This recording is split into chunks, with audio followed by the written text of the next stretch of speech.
દ્વારકામાં વરસાદી માહોલ જામ્યો છે અને આ વચ્ચે દરિયામાં ભારે કરંટ જોવા મળ્યો છે। ગોમતી ઘાટે ઊંચા મોજા ઉછળી રહ્યા છે। 8 થી 10 ફૂટ ઊંચા મોજા ઉછળ્યા છે।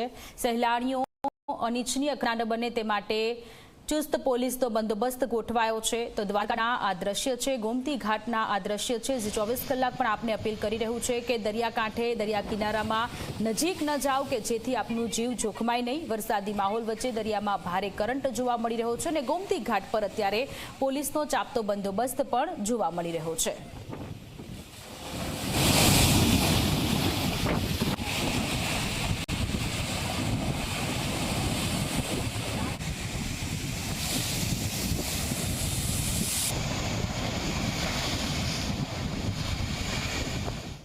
હવામાન વિભાગની આગાહીને પગલે છે કે દ્વારકા જિલ્લાની અંદર જે અરબી સમુદ્ર આવેલો છે ત્યાં કરંટ છે તે જોવા મળી રહ્યો છે।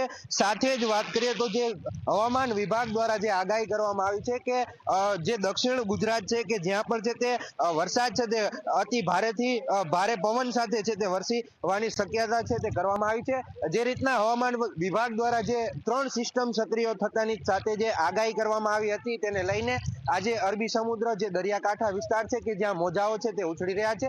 સાથે જ દ્વારકા જિલ્લાના જે ગોમતી ઘાટ વિસ્તાર છે કે જ્યાં 15 થી 20 ફૂટ જેટલા મોજા છે તે ઉછળી રહ્યા છે અને લોકો અને માછીમારોને જે દરિયાની નજીક ન જવા માટે પણ છે તો તંત્ર દ્વારા છે તે અપીલ કરવામાં આવી છે।